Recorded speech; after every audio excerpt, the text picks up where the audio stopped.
Hey, hi, hello everyone. This is Jyoti Kumari, RLPO selected. Welcome or welcome back to my channel. So, कैसे हैं आप लोग? I hope आप सभी ठीक होंगे. In today's video, I will be talking about the documents required for the document verification process of the RRBPO selected candidates as well as office assistant selected candidates. So, without any further ado, let's get started.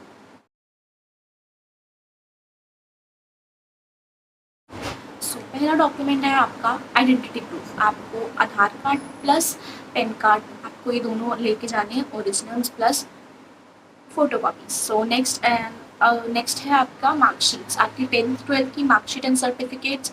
अगर आपके पास 10th का ऐसी marksheet है जिसमें लिखा हुआ है certificate कम marksheet, वो भी एप्लीकेबल होगी.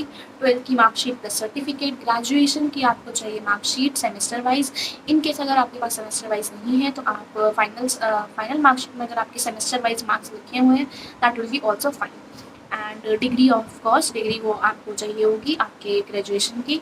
अगर आपके पास डिग्री नहीं है फिलहाल के लिए आप प्रोविजनल सबमिट करा सकते हैं, but at the time of joining you have to submit degree. Next है आपका मेल जो आपको मेल आया होगा आपकी मेल आईडी पे, वो आपको मेल का प्रिंट आउट चाहिए.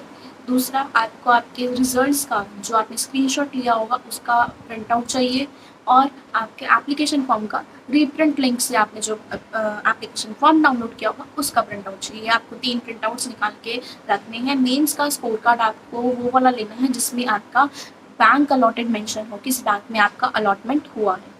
Okay, so next is police verification. So आपको पुलिस वेरिफिकेशन के लिए ऑनलाइन अप्लाई करना होगा. पुलिस वेरिफिकेशन के लिए जो ऑनलाइन अप्लाई किया होगा आपने, उसका सर्टिफिकेट आपको 15 to 20 डेज में इशू हो जाएगा. दिल्ली में जब मैंने कराया था तो मेरा 15 डेज में आ गया था. नेक्स्ट इज आपका कैरेक्टर सर्टिफिकेट. कैरेक्टर सर्टिफिकेट आपको 3 लोगों से चाहिए. ठीक है, आप पहला अपने प्रिंसिपल से ट्राई कर सकते हैं, स्कूल प्रिंसिपल से. दूसरा, आप अपने कॉलेज प्रिंसिपल या डीन से ट्राई कर सकते हैं.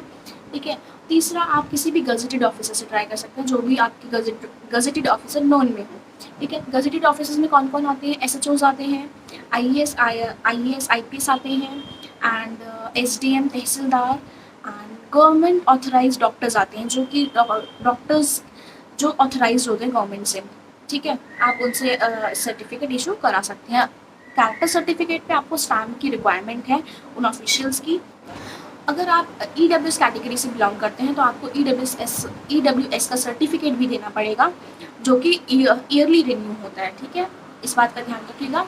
एंड नेक्स्ट इज, अब हम बॉन्ड की बात कर लेते हैं. आपको 2 बॉन्ड्स देने पड़ेंगे. एक होता है इंडेमनिटी बॉन्ड. आपको जाना है किसी भी कोर्ट में, वहाँ पे बाहर ऑफिशियल्स बैठे होते हैं, आप उनको बोल दीजिए कि हाँ हमें इंडेमनिटी बॉन्ड बनवाना है, मेरा ऐसे सिलेक्शन हुआ है.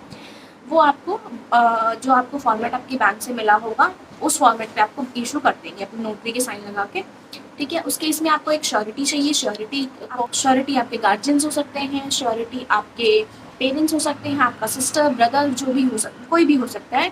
ठीक है, और आपको 2 विटनेस के सिग्नेचर्स लगेंगे उसमें. ठीक है. नेक्स्ट इज आपको एक ब्लैंक स्टैम्प पेपर लेके जाना है यूपी की. मैंने यूपी से फॉर्म फिल किया था तो हमें एक ब्लैंक स्टैम्प पेपर भी मंगवाया था आर्टिकल 5 के रेफरेंस से. ठीक है, सो आपको आर्टिकल 5 के रेफरेंस से ब्लैंक स्टैम्प पेपर्स इशू कराना है यूपी कोर्ट से. उनके स्टेट का कोर्ट होना चाहिए. ओके, सो नेक्स्ट है आपका EWS सर्टिफिकेट. EWS सर्टिफिकेट की भी 1 ईयर की वैलिडिटी होती है, आपको वो भी इशू करा के रखना है. तो इस चीज़ का भी ध्यान रखिएगा. नेक्स्ट आपको चाहिए रेफरेंस सर्टिफिकेट. रेफरेंस में आप किसकी हेल्प ले सकते हैं? आप अपने नेबर्स की हेल्प ले सकते हैं, आप किसी शॉपकीपर की हेल्प ले सकते हैं. अगर शॉपकीपर वाले के पास अपनी स्टैम्प है, वेल एंड गुड, आप उस फॉर्मेट पे अपने उनके डिटेल्स भरिए और उनकी स्टैम्प साइन लगवा के उसमें साइन करा दीजिए. ठीक है. अगर इन केस उनके पास स्टैम्प नहीं है, आपके नेबर्स के पास स्टैम्प नहीं होगी शायद, ओके, सो आप उस केस में क्या कर सकते हैं? आप आधार कार्ड की कॉपी ले सकते हैं उनकी, और उन पे उनका सेल्फ अटेस्ट करा सकते हैं. और इन केस वो इनकन्वीनियंट होते हैं देने पे, तो आप उस पर उनके साइन के बाद ये भी लिखवा सकते हैं for joining purpose of bank. ठीक है, आप ये लिखवा सकते हैं, ये भी फाइन होगा. ठीक है. सो आपकी नेक्स्ट चीज़ है, आपको मेडिकल चाहिए होगा CMO के सर्टिफिकेट के साथ. CMOs सिर्फ 500+ बेड वाले हॉस्पिटल्स में होते हैं, तो आपको उसी हॉस्पिटल में अप्लाई करना होगा. सो इस चीज़ का ध्यान रखिएगा. नेक्स्ट वन इज़ आपका OBC सर्टिफिकेट. आपका OBC सर्टिफिकेट सेंट्रल से इशू होना चाहिए. वो एक IBPS का फॉर्मेट है, उसी फॉर्मेट में होना चाहिए. और आपका NCL सर्टिफिकेट, NCL हर ईयर रिन्यू होता है, आप वो भी करा के रख लीजिएगा, इसका ध्यान रखिएगा।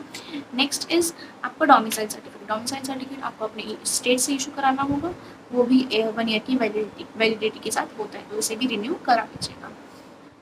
I hope you like the video.